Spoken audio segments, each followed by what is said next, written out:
ભાગવત શું કે છે? ભાગવતમાં એમ કે છે કે આલોક અને પરલોકના ભોગ અનિષ્ટ છે, નાશ થવા વાળા છે ને આપણને અવિનાશી સુખ જોઈએ છે. તો તે માટે પોતે અને બ્રહ્મનિષ્ઠ જોવું. પછી તમારું જય અને પ્રશ્નો કે બા પૂછવા? પ્રશ્ન પેલો તો કે મારે જન્મ મરણનો આ ચક્ર છે એ કેવી રીતના હું ખતમ કરી શકું, એ કેવી ટાળવો? તો તે ટાળવા કે તીર્થથી ટાળવા કે તપથી ટાળવા? પછી પ્રશ્ન કરે છે કે આ સ્થૂળ દેહ શું છે, હું ઇન્દ્રિય કે મન કે આ બધું હું છું એમ.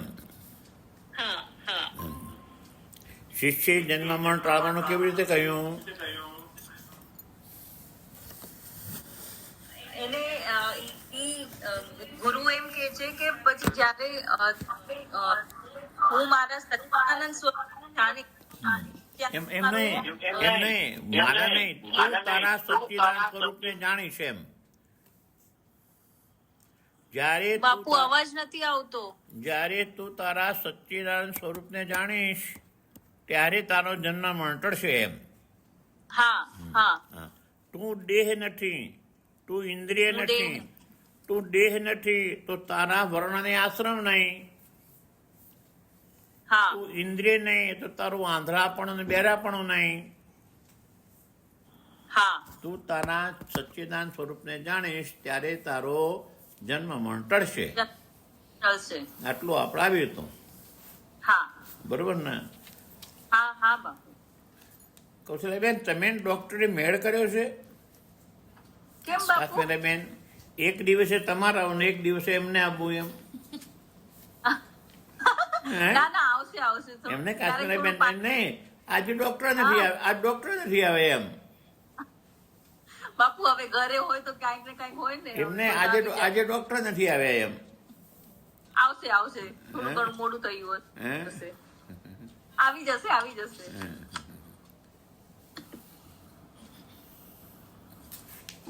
હવે આપણે જન્મ મરણના આગળનું લક્ષણ એમ.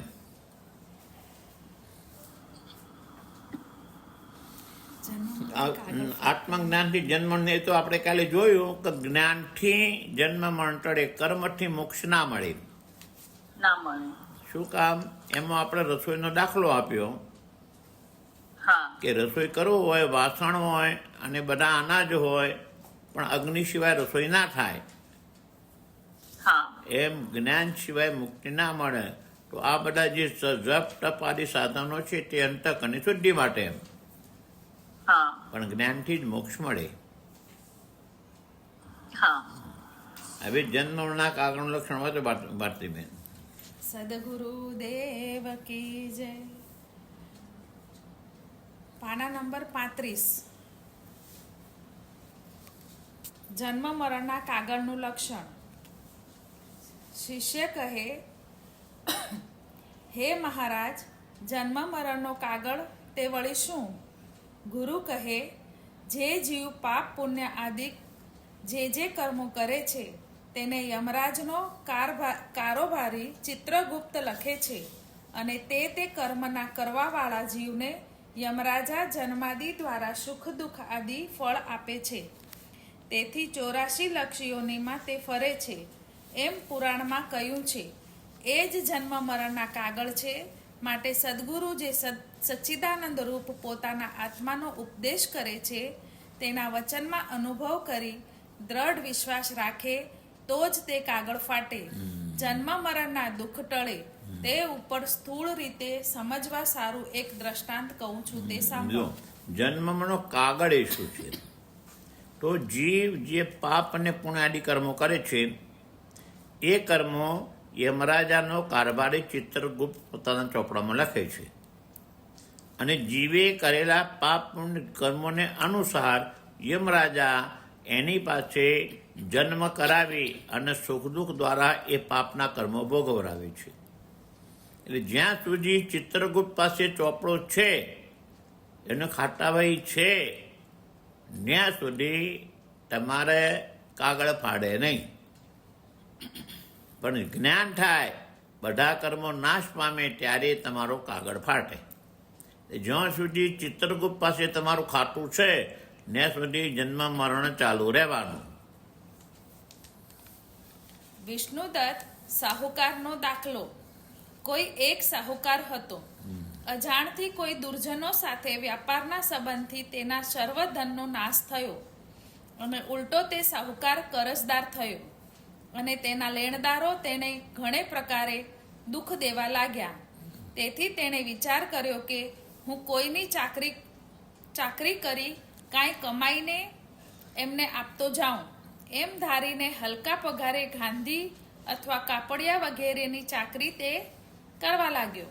પણ તેમાંથી 200 રૂપિયાનું વર્ષાસન મળે તે તો પેટ ખર્ચમાં જ પૂરું થાય, એટલે માંગનારાઓને વ્યાજ તો શેનું જ અપાય. આમ થવાથી દિન પર દિન દેવું વધે જાય. તેથી તેના માંગનારા ઘણો તકાદો કરી તેને દુઃખ દેવા લાગ્યા. તેવામાં તે કરજદાર સાહુકારનો કોઈ દયાળુ અને હિતેચ્છુ મિત્ર હતો. તે કહેવા લાગ્યો કે હે ભાઈ, આવા થોડા પગારથી નિર્ધન પુરુષોની ચાકરી કરીને તું કદી પણ કરજથી છૂટવાનો નથી. માટે એક ઉપાય બતાવું તેમ કર. આ ગામમાં એક વિષ્ણુદત્ત નામે મોટો સાહુકાર છે. તે પૈસાવાળો છે અને તે ઘણો ઉદાર પણ છે. તેને શરણે જઈ પગાર માગ્યા વિના તન મનથી પોતાનું જ કામ જાણીને જે પ્રકારની ચાકરી કહે તે તારે સત્યથી અને નિષ્કપટપણે કરવી. પગાર આપવાનું કહે તો તારે ના પાડવી ને કહેવું કે અન્ન વસ્ત્ર ઉપરાંત હમણાં મારે કાંઈ જોઈતું નથી. તેથી તારા ઉપર તેને પાક્કો ભરોસો આવશે અને પોતાનો જાણીને તને કરજથી મુક્ત કરશે. તે હિતેચ્છુના એવા વચન સાંભળીને તે કરજદાર વિષ્ણુદત્તની પાસે નિત્ય જવા લાગ્યો ને તેની સાથે સ્નેહ કરી ઉપર કયા પ્રમાણે ચાકરી કરવા લાગ્યો. ત્યારે તે વિષ્ણુદત્તે તેને વગર પગારે સચ્ચાઈથી ચાકરી કરતો જોઈને મોટા મુનિમનો અધિકાર આપ્યો. એ રીતે તે અધિકાર ઉપર 2-3 વર્ષ થયા. તેવામાં તેના પ્રથમના માંગનારાઓએ વિચાર કર્યો કે એ મોટા મુનિમના અધિકાર ઉપર સારે ઠેકાણે છે, માટે આપણે આપણા પૈસા આપશે. એવી આશાથી ધીરજ રાખી કેટલાક વખત સુધી ઉઘરાણી કરી નહીં, તો પણ તેણે માંગનારને કાંઈ આપ્યું નહીં. તેથી એક દિવસ તે રસ્તામાં જતો હતો. ત્યાં તેને ઊભો રાખીને માંગનારના એક માણસે ઘણા તિરસ્કારપૂર્વક ચાંપીને ઉઘરાણી કરી અને ન કહેવાના ઘણા જ કઠોર વચનો કહ્યા. તે સાંભળીને તે સાહુકાર ઘણો ઉદાસ થઈને પોતાના શેઠને ઘેર ગયો. શેઠે તેને ઉદાસ જોઈને પૂછ્યું, કે મુનિમ, આજ કાંઈ ઉદાસ છો? તે સાંભળીને મુનિમની આંખમાં આંસુ આવ્યા. તે જોઈને શેઠે પૂછ્યું, આટલું બધું શું દુઃખ છે? તે મને કહો. જે દુઃખ હશે તેનું હું નિવારણ કરીશ. મારી પાસે કહેવા માટે તમે કાંઈ પણ ભય ન રાખો. ત્યારે મુનિમ બોલ્યો, પ્રથમ હું અજાણપણે વિશ્વાસ કરી દુર્જનો સાથે વેપાર કરતો હતો. તે કારણથી મારું ધન ખોઈ બેઠો અને ઉલટો કરજદાર થયો છું. મારા લેણદારો તમારી ચાકરીમાં રહ્યા પછી આજ દિન સુધી કાંઈ પણ કહેતા ન હતા, પણ આજ તેના માણસે મને ભર્યા બજારમાં ઊભો રાખી ઘણા કઠોર વચનો કહ્યા અને મારી આબરૂ લીધી. તેથી મને ઘણું માઠું લાગ્યું. તે જ કારણથી હું ઉદાસ છું. તે સાંભળીને શેઠ કહેવા લાગ્યા, ભલા માણસ, આજ સુધી મારી પાસે વાત પણ ન કરી.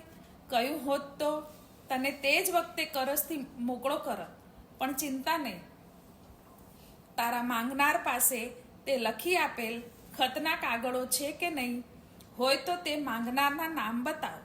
તે સાંભળીને તેણે નામ કહ્યા. એટલે માંગનારને બોલાવીને શેઠે કહ્યું, તમારા સર્વ લહેણાનો હું નિકાલ કરી આપું છું. તે તમારે કબૂલ રાખવું. અને મુનિમને પણ પૂછ્યું, જે રીતે હું પતાવું તેમાં તને વિશ્વાસ છે કે નહીં? મુનિમ બોલ્યો, તમે તમો કરો તે મારે કબૂલ છે. ત્યારે શેઠ માંગનાર સાથે સમજૂતી કરીને ખતના કાગળો તે જ વખતે ફળાવી નાખ્યા ને તે કરજદારને કરજથી મુક્ત કર્યો. જો એક દ્રષ્ટાંત આપ્યું. એક શાહુકાર હતો અને દુર્જનના સંઘથી એ કરજદાર બન્યો. હવે કરજદાર બન્યો એટલે એનાથી લેણિયાને પૈસા ના અપાય એટલે એ એક કોઈ કરિયાણા કાપડની દુકાને નોકરી વયો. એમાં 200 રૂપિયા પગાર હતો. એ તો ઘર ખર્ચમાં વપરાઈ જતો હતો અને દિવસે દિવસે દેણું વધતું હતું. એના કંઈ અપાતું નહીં, ચિંતા કરતો હતો. એવામાં એનો એક સજ્જન મળ્યો કે તું આવી રીતે આ કાપડિયાના કે કન્યાના નોકરી કરીશ, તારું પૂરું નહીં થાય. આપણા ગામને એક વિષ્ણુદત્ત શાહુકાર છે, એના ને તું નોકરી કર અને જઈ અને ઈમાનદારથી નોકરી કરવાની અને કંઈ માગવાનું નહીં. કંઈ પૂછે તો મને અન્ન અને કપડાં સિવાય વધારે મને આપવાનું નહીં. એવું કરી એ વિષ્ણુદત્ત પાસે ગયો, ઈમાનદારથી નોકરી કરવા લાગ્યો, કંઈ લેતો નહીં. એ જોઈને શેઠ રાજી થયા. શેઠ રાજી થયા એટલે શેઠે એને મુખ્ય મુનિમ બતાવ્યો.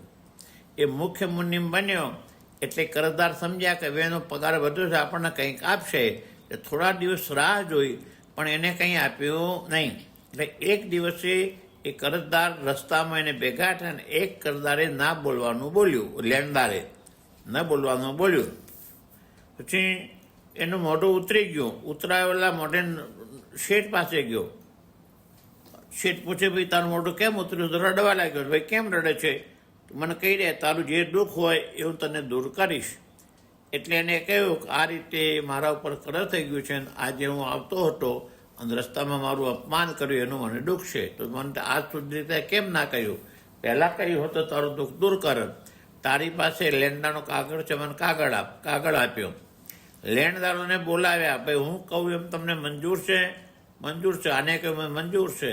એમ કરીને છેટે લેણદારો પાસે જે એને આપવા આપીને કહી દઉં, આ રીતે કાગળ ફાટી ગયો. આ વ્યવહારિક દ્રષ્ટાંત છે. કાશ્મીરબેન દ્રષ્ટાંત કહેશો બેન? હા બાપુ. બોલો, દ્રષ્ટાંત બોલો બેન. એક શાહુકાર હતો. પણ એને ધંધો કર્યો ને એમાં એને નુકસાન થયું. તો નુકસાન થયું તો એના જે લેણદાર નહીં, જો નુકસાન કર્યો પછી એ કોઈ કરિયાણા કાપડિયાની દુકાને 200 રૂપિયા નોકરી રહ્યો. એ 200 રૂપિયામાં માણ એનું પૂરું થતું ઘર ખર્ચ. એનું કરજદાર ના આપી શકે ને, કરજ વધતું જતું, એની ચિંતા થતી હતી. એમાં એનો એક મિત્ર મળ્યો. મિત્ર એને કરીશ તો તારું તું લેણ આપી નહીં શક. તો એ કહે છે કે વિષ્ણુદત્ત કરીને એક ભલો માણસ છે, તું એની પાસે તને સહાય કરશે. અને જા અને તારે પૈસા લીધા, ઈમાનદાર નોકરી કરવાની, પગાર નહીં માંગવાનો. પૈસા નહીં માંગવાના ને ખાલી ખાવાનું ને કપડા જ માંગવાના, બીજું કઈ. તો એ તને મદદ કરશે. તો આ વખત સુધી એને ત્યાં પાસે એને કામ કર્યું. પછી એને મોટા મુનિમની એની ઈમાનદારી જોઈ એને મોટો મુનિમ બનાવ્યો. તો જે લેણદાર હતા એને એમ થયું કે હવે આ આટલો મોટો મુનિમ બની ગયો છે તો એના પાસે હવે પૈસા હશે તો એ આપશે. પણ થોડાક દિવસ એટલે ઘણો સમય ગયો અને એને આપ્યા નહીં.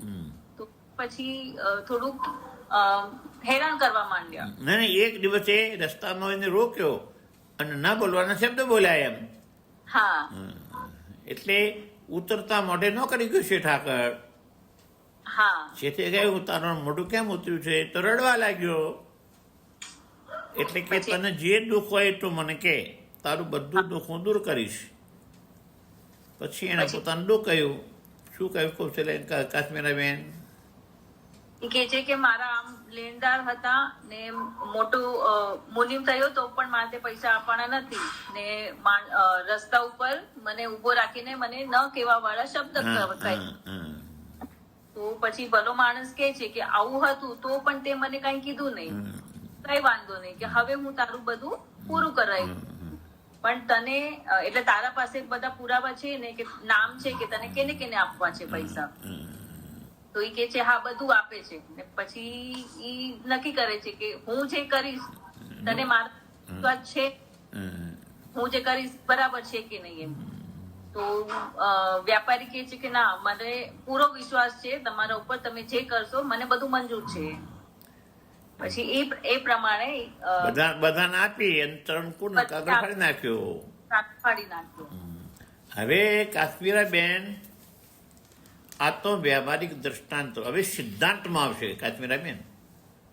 આપણા ધનનો કાગળ કે આપણા ધનનો કાગળ એ શું છે અને આપણા ધનનો કાગળ કેવી રીતે ફાટે એવી સિદ્ધાંતમાં આવશે એમ. અચ્છા, હા, વાંચો. ગુરુના શરણ અને ઉપદેશનો પ્રકાર. અજ્ઞાની જે જીવ તેણે કામ ક્રોધ આદિ રૂપ દુર્જનોના સંગથી આત્મબોધ રૂપી ધન ખોઈ નાખ્યું અને હું સંસારી કરતા ભોગતા છું એમ અજ્ઞાનને કારણે પાપ પુણ્ય આદિ કર્મોના સંબંધથી યમરાજાનો તે કરજદાર થયો અને તે પાપ પુણ્ય આદિ સર્વ કર્મ પાછા ભોગવવા સારું યમરાજના કાગળમાં લખાય છે, જેથી પાછો જન્મે ને મરે છે. એમ કરતાં તે કર્મોના ફળરૂપ જન્મ આદિ દુઃખથી છૂટવા સારું કોઈ દ્વૈતવાદી ગુરુને શરણે જઈને તેમનું સેવન કર્યું તો પણ જન્મ મરણથી છૂટવાનો કોઈ સદુપદેશ તેની પાસેથી મળ્યો નહીં અને તેનું તે જ દુઃખ રહ્યું અને સંસારના ક્લેશથી ઘણો પીડાવા લાગ્યો. તેવામાં પૂર્વના પુણ્યથી કોઈ સન્માર્ગે ચાલવા વાળો જ્ઞાનવાન મિત્ર મળ્યો. તે કહેવા લાગ્યો, કાશ્મીરાબેન જુઓ, અજ્ઞાની જીવ, આપણે બધા અજ્ઞાની છીએ અને આપણે કામ, જેમ ઓલા દુર્જનનો સંગ કર્યો ક્રોધવાન થયો ને, એમ આપણે કામ ક્રોધાદિનો સંગ કરી અને આપણે કર્મોના કરજદાર બન્યા છીએ અને આપણું આત્મધન રૂપી ધન ખોઈ નાખ્યું અને આપણે સામેથી પાપ પુણ્યના કર્મમાં બંધાણા અને પાપ પુણ્યના કર્મમાં બંધાણા એટલે એ જ્યાં સુધી એ કર્મો છે ત્યાં સુધી એમ રાજા આપણને જન્મ મરણ આપે છે. હવે જન્મ મરણ છૂટવા માટે જીવે કોઈ દ્વૈતવાદીનો સંકર. દ્વૈત એટલે આપણાથી જે જુદા ગુરુ બતાવે એના દ્વૈતવાદી કહેવાય. પરમાત્માને આપણાથી જુદા બતાવે દ્વૈતવાદી. એવાનો સંગ કર્યો પણ એને એની પાસે જન્મ મરણનો ફાળવાની સમજણ નહોતી એટલે એનાથી જન્મ ના ફટ્યું અને એવામાં એનો એક હિતેચ્છુ મિત્ર મળ્યો. બરોબર ને? વાંચો.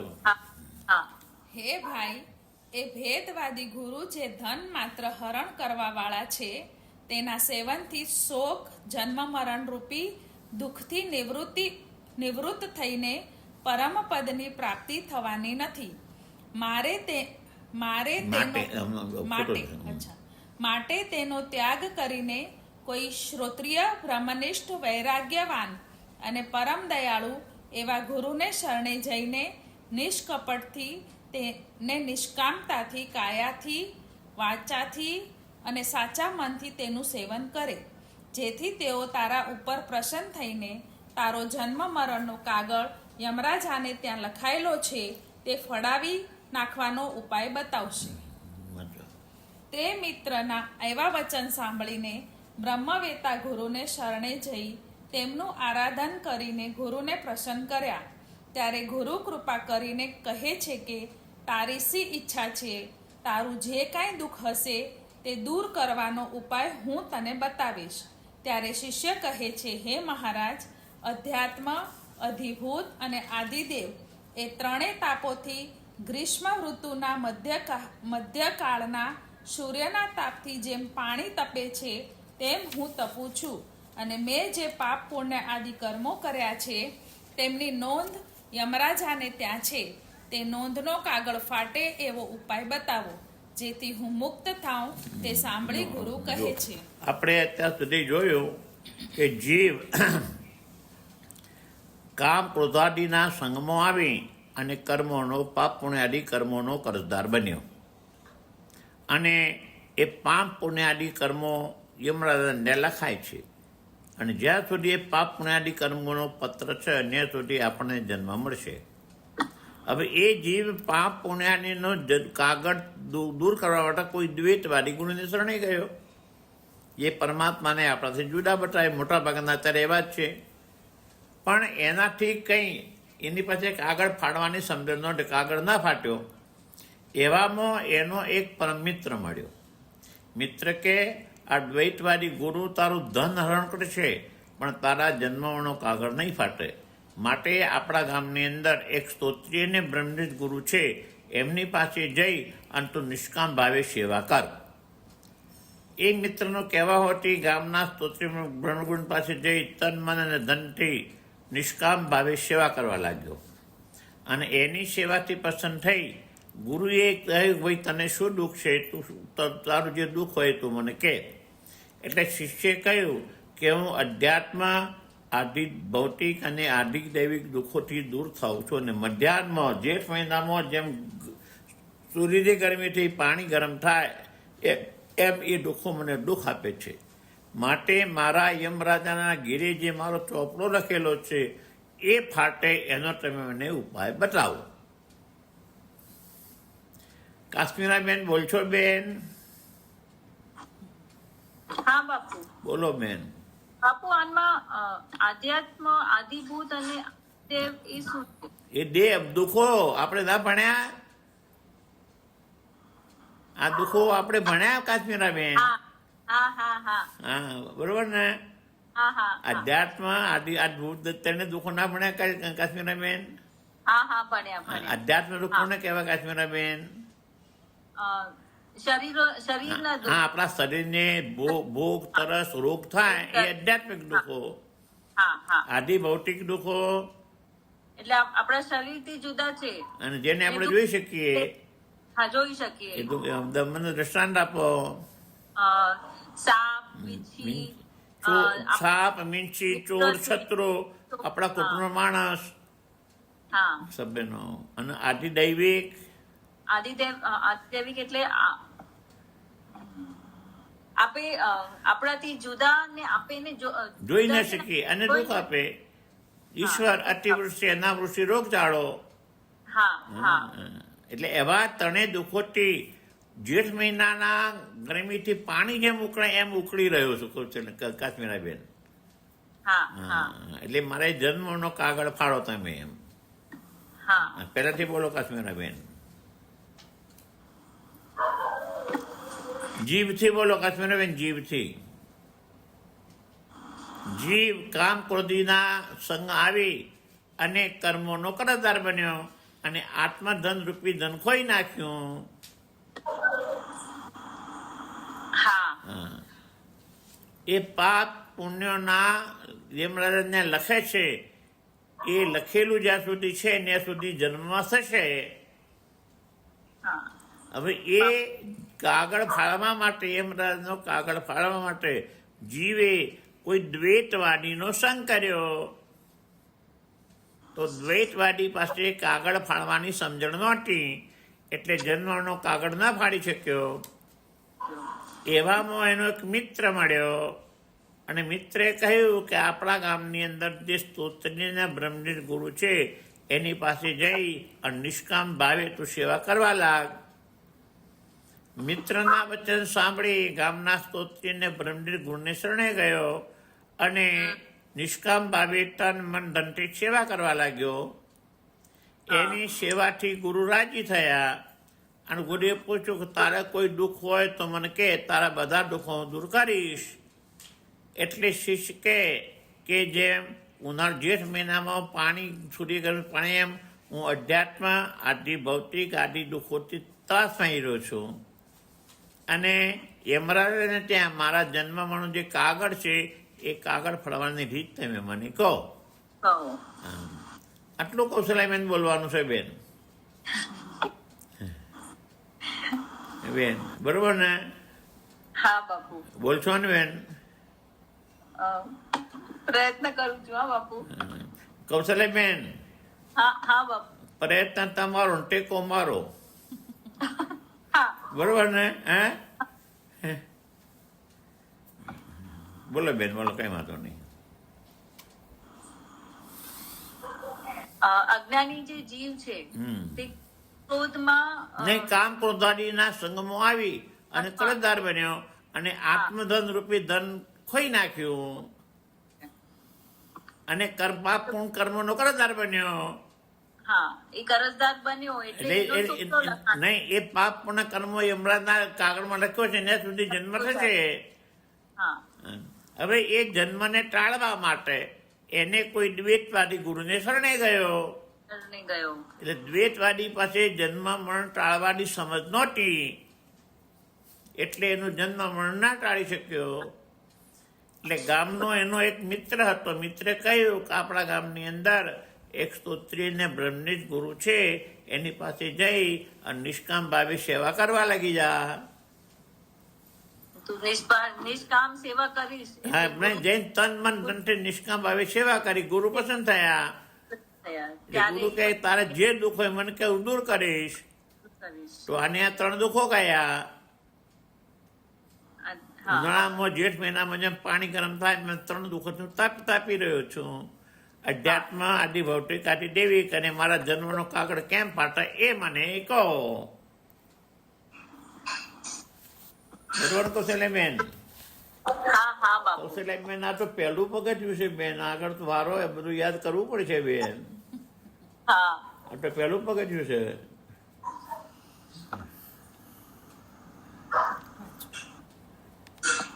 કૌશલ્યાબેન કહી દઉં? કૌશલ્યાબેન હા હા બાપુ. કહું ને? કૌશલ્યાબેન, હા બોલો. લગ્ન કરીને વહુ આવે ને એટલે નીચે પગ ના મૂકવા દે, એટલી બધીને હાચવે અને પછી ભાવ ના પૂછે.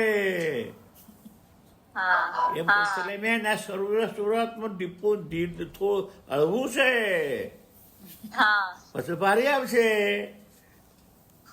ને તમે છો ને એટલે થઈ જશે. એમ?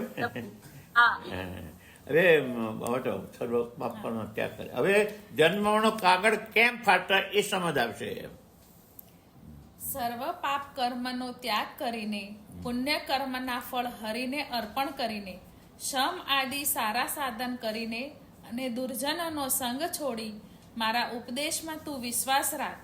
તે ઉપદેશ એ છે કે જે આ સ્થૂળ દેહ તું નથી, એ દ્રશ્ય છે એટલે દેખાય છે. તું એનો દ્રષ્ટા છે એટલે જોવાવાળો આત્મા છે. તેથી તે તું નહીં, આ દેહનો નાશ થયેથી તેને બાળી નાખે છે. એટલે તે કાંઈ કર્મને ભોગવી શકતો નથી. અને તેનો સાક્ષી જે તું આત્મા તે તો પૂર્ણ અને વ્યાપક છે. તેને કાંઈ આકાશની પેઠે જવું આવું નથી અને તે કંઈ કર્મના ફળને ભોગવતો નથી.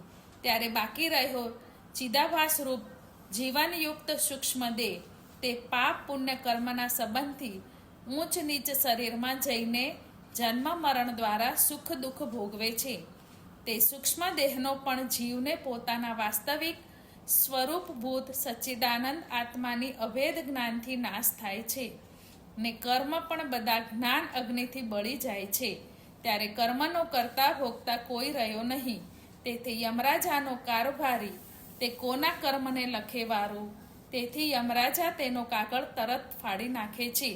તે સારું દેહ, ઇન્દ્રિયો, પ્રાણ, મન, બુદ્ધિ, અહંકારમાંથી અહમ બુદ્ધિ, મુષ્ઠી દઈને તથા તે દેહ ઇન્દ્રિયાદિકના સંગાતમાંથી પણ અહમ બુદ્ધિ મૂકી દઈને તે દેહાદિકનો પ્રકાશક સચ્ચિદાનંદ નિત્ય મુક્ત અભોગતા હું આત્મા છું એવો જ્ઞાન સંપાદન કરવું ને એ જ જ્ઞાનથી મોક્ષ થાય છે.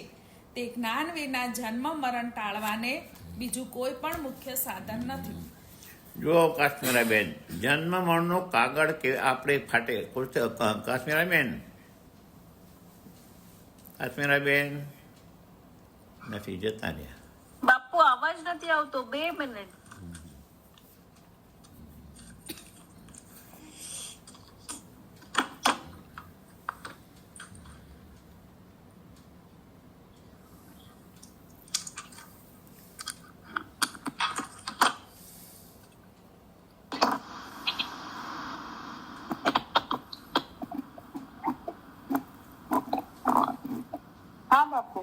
કાશ્મીરાબેન, આ બીજા કોઈ જીવની વાત નથી, આપણી વાત છે હો.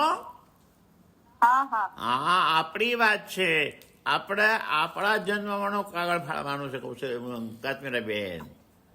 હા બાપુ. તો આપણા જન્મનો કાગળ ફાળવા માટે શું કરવું જોઈએ? તો આપણો કાગળ ફાળવા માટે પહેલા પાપ કર્મ બંધ કરી દેવાના હા અને પુણ્ય કરીએ એ હરિને અર્પણ કરવાના અને ગુરુજનોનો સંગ છોડી અને સાધન ચતુષ્ટ થઈ અને ગુરુને શરણે જવાનું. હા અને ગુરુને શરણે જેને કહેવાનું કે મારો કાગળ કેમ ફાડે, ગુરુને કહેવાનું. એટલે ગુરુ કહે હવે હું તને જે ઉપદેશ આપું તે તો સાંભળ. એટલે ગુરુ કહે છે કે તું દેહ નથી પણ તું દેહનો દ્રષ્ટા છે. દેહ દ્રશ્ય છે, તું એનો દ્રષ્ટા છે. આ દેહને બાળી નાખવામાં આવે છે. એટલે આ દેહને કોઈ કર્મ ભોગવવાના રહેતા નથી. નથી. બાકી રહ્યો દેહનો સાક્ષી, એ વ્યાપક છે આકાશની માફક. જેમ આકાશ ક્યાંય આવજા કરતું નથી એમ આત્મા પણ આવજા કરતો નથી. એટલે એને કર્મો ભોગવવાનો ન હોય. ના હોય. બાકી રહ્યો સૂક્ષ્મ દેહ. એ સૂક્ષ્મ દેહ ને જન્મ મરણ થાય છે અને સૂક્ષ્મ દેહ એ કર્મો ભોગવે છે. કાશ્મીરાબેન, સૂક્ષ્મ દેહ કોને કહેવાય? કાશ્મીરાબેન, હા હા હા બાપુ. મરણ કોને કહેવાય? કાશ્મીરાબેન, આ માણસ મરી જતા તમે જોયા છે ને કાશ્મીરાબેન? હા માણસ મરે મૃત્યુ શું કહેવાય? કાશ્મીરાબેન, આ શરીરની અંદર બીજું સૂક્ષ્મ દેહ છે. હા મરી જાય એટલે સ્થૂળ આ દેહ તો- શરીર નહીં, આ શરીરની અંદર એ સૂક્ષ્મ દેહમાંથી નીકળી જાય કાશ્મીરાબેન. હા એ સૂક્ષ્મ દેહ નીકળી જાય ન મૃત્યુ. અચ્છા. આ શરીરમાં એક સૂક્ષ્મ દેહ છે કાશ્મીરાબેન, એ નીકળી જાય હા એ ન મૃત્યુ કૌશલ કાશ્મીરાબેન. અને સૂક્ષ્મ દેહ પાછો આવે એ નમદનમાં એ સૂક્ષ્મ દેહ આપજા કરે કાશ્મીરાબેન. હા હા હા હા, બરોબર ને? બરોબર. એ સૂક્ષ્મ દેહ આવજા કરે. સૂક્ષ્મ દેહ એમાંથી નીકળી જાય અને પાછો બીજી વાર કોઈના ગર્ભમાં આવે એ નમજનમાં કાશ્મીરાબેન. અચ્છા. અને સૂક્ષ્મ દેહ એટલે એની પાસે 5 જ્ઞાનેન્દ્રિયો છે, 5 કર્મેન્દ્રિયો છે, મન છે, બુદ્ધિ છે ને 5 પ્રાણ છે. આ 17 તત્વ વાળું જે તત્વ છે તે સૂક્ષ્મ દેહ. ઓકે. હા 5 જ્ઞાનેન્દ્રિયો અને 5 કર્મેન્દ્રિયો. કાશ્મીરાબેન, હા, પાંચ કર્મેન્દ્રિયો. કાશ્મીરાબેન, હા હા બાપુ. તમને જેના વડે જ્ઞાન થાય તે જ્ઞાનેન્દ્રિય. હા બરોબર. હા હવે તમને જ્ઞાન થાય ને તમને ખબર પડશે કૌશલ કાશ્મીરાબેન. જો કાશ્મીરાબેન, હા તમને કાનથી શબ્દોનું જ્ઞાન થાય, હા બરોબર? એ કાન એ જ્ઞાનેન્દ્રિય કાશ્મીરાબેન, બરોબર ને? હા હા કાશ્મીરાબેન, તમને ચામડીથી સ્પર્શનું જ્ઞાન થાય, બરોબર ને? સ્પર્શનો. હા ચામડી સ્પર્શનું જ્ઞાન થાય ને, ઠંડુ છે, ગરમ છે, હા કઠણ છે, સ્પર્શનો. મુલાયમ છે, હા હા, હા એ ચામડી એક જ્ઞાનેન્દ્રિય. હા કાશ્મીરાબેન ને આંખ રૂપનું જ્ઞાન થાય, હા આંખ એક જ્ઞાનેન્દ્રિય. હા. કાશ્મીરાબેન ને જીભથી રસોનું જ્ઞાન થાય, હા. એ જીભ એક જ્ઞાનેન્દ્રિય. અને કાશ્મીરાબેન ને નાકથી ગંધોનું સુગંધીનું જ્ઞાન થાય, હમ. આ જ્ઞાનેન્દ્રિય. કૌશલ્ય કાશ્મીરાબેન, હા તમે રોજ વાપરો છો અને તમને ખબર નથી. હા તમારી 5 જ્ઞાનીઓ સાથે તમે રોજ વ્યવહાર કરો છો બરાબર. અને સાચું. આપણને ખબર નથી. કાશ્મીરાબેન, વાત કરી ખોટી? હે? હા હે? ખરી ખરી. હા કાશ્મીરાબેન. તો કાશ્મીરાબેન, હા હા બાપુ. શ્રોત્ર, ત્વચા, નેત્ર, જીહવા અને ઘ્રાણ, આ 5 જ્ઞાનેન્દ્રિય. શ્રોત્ર એટલે કાન, હા ત્વચા એટલે ચામડી, નેત્ર એટલે આંખ, જીહવા એટલે જીભ અને જ્ઞાન એટલે નાક. આખી દુનિયાના કાશ્મીર ગમે એટલા વિષયો છે, હા આ 5 જ્ઞાનીઓ દ્વારા તમે જ્ઞાન લો કાશ્મીરાબેન.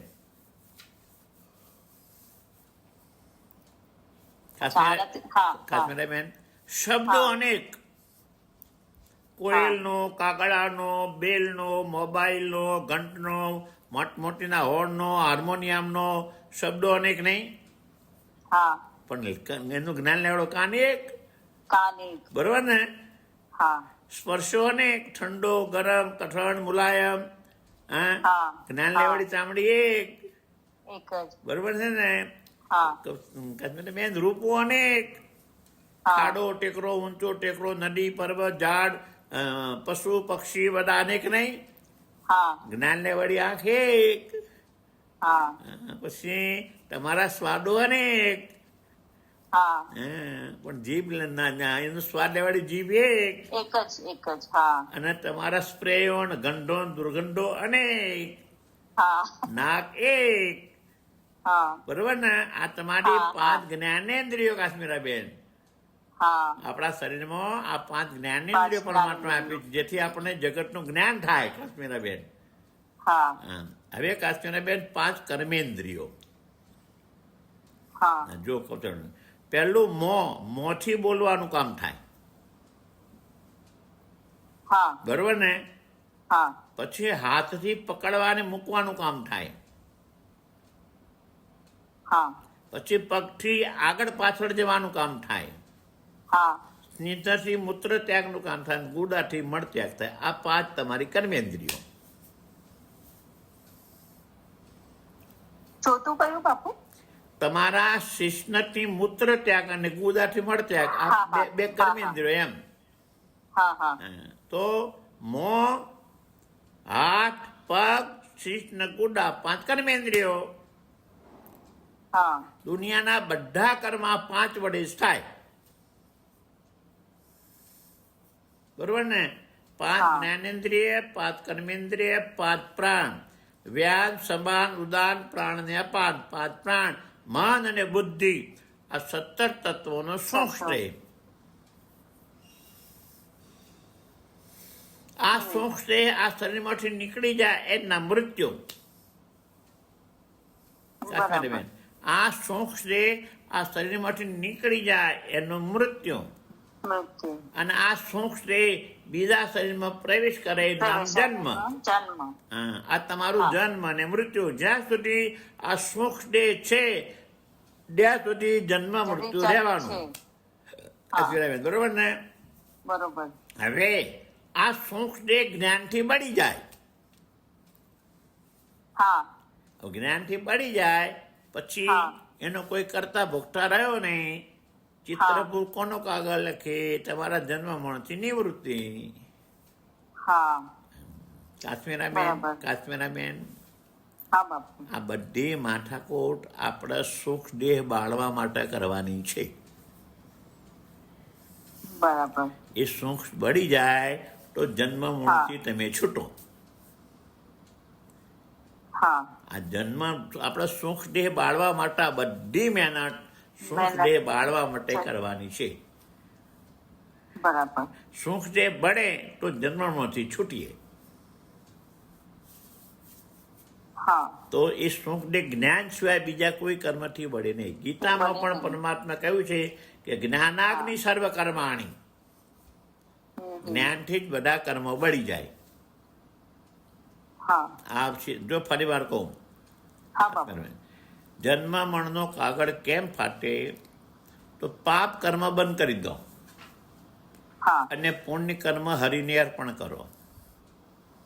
હા દુરીજનોનો સંગ છોડી દો હમ. અને સાધન ચતુષ્ટ થઈ અને સદગુરુને શરણાઈ જાઓ. ગુરુને જઈ અને મારો જન્મ કેમ પડે કહેવાનું. એટલે ગુરુ કહે કે મારી વાત સાંભળ, હું તને કહું તે સાંભળ. આ સ્થૂળ દેહ તે તું નથી. આ સ્થૂળ દેહ દ્રશ્ય છે ને તું એનો દ્રષ્ટા છે. દ્રષ્ટા છે તો તો એ જે દ્રષ્ટા છે સ્થૂળ દેહને બાળી નાખવામાં આવે છે, માટે એને કર્મો લાગતા નથી. હા બાકી રહ્યો જે દ્રષ્ટા તે આકાશની માફક વ્યાપક છે. જે વસ્તુ હા. વ્યાપક હોય એને આવજા ના કરવી પડે. હા એટલે એ આત્માને આપદા એને કંઈ જન્માવણ નથી. બાકી રહ્યો સૂક્ષ્મ દેહ.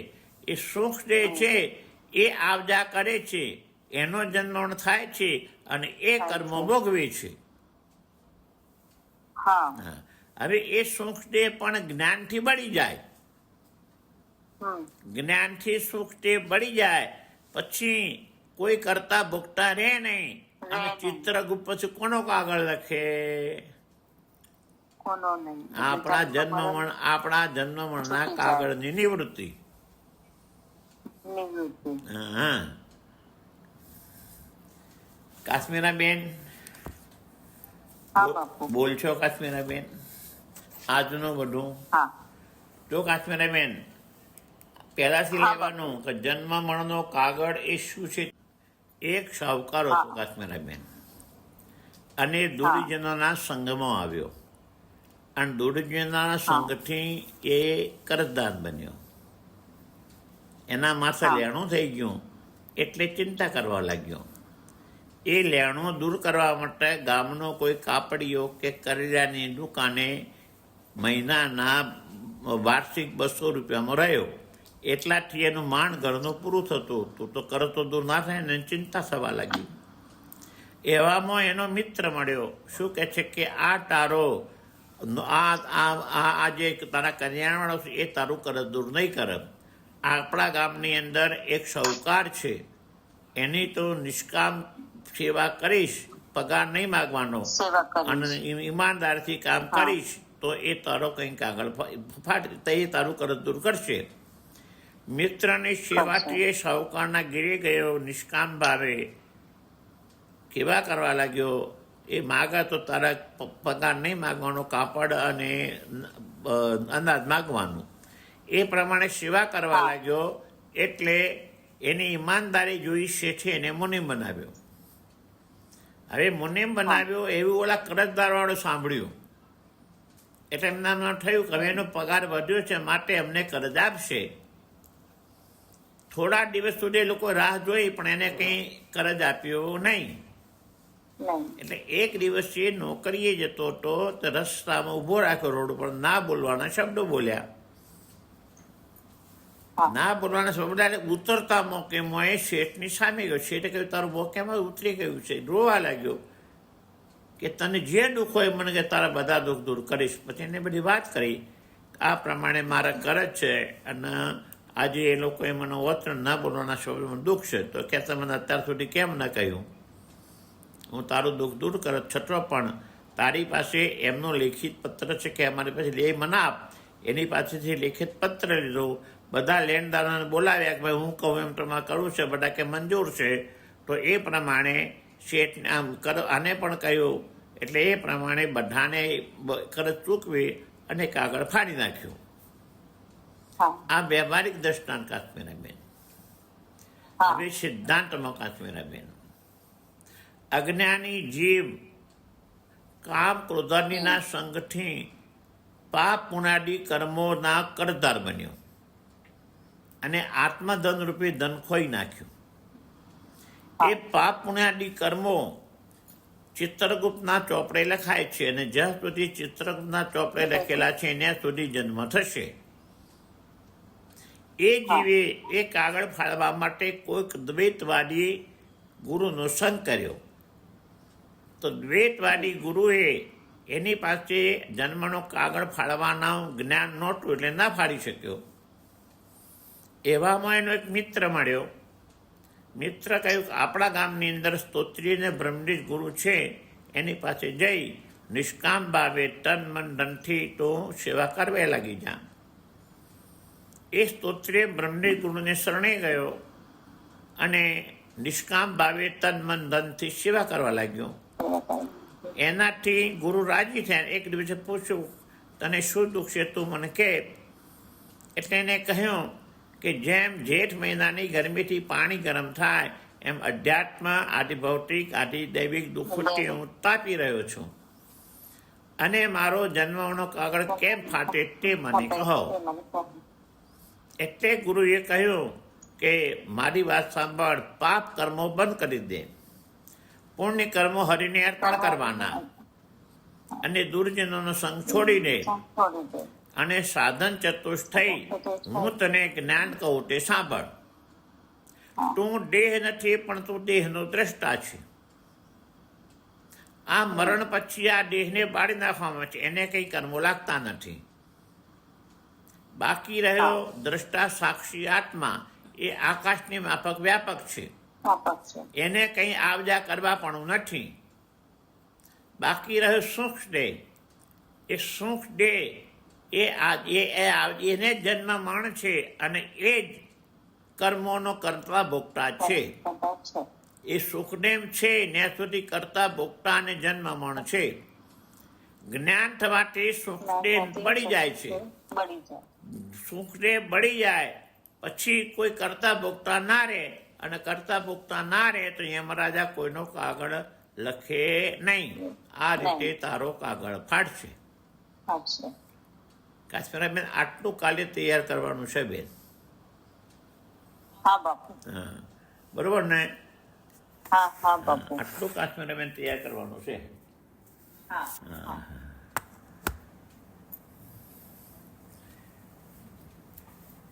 બસ. પૂર્ણમિદં પૂર્ણાત પૂર્ણોદચ્યતે પૂર્ણસ્ય પૂર્ણમાદાય પૂર્ણમેવાવશિષ્યતે. ઓમ શાંતિ શાંતિ શાંતિ. સદગુરુદેવ કી જય.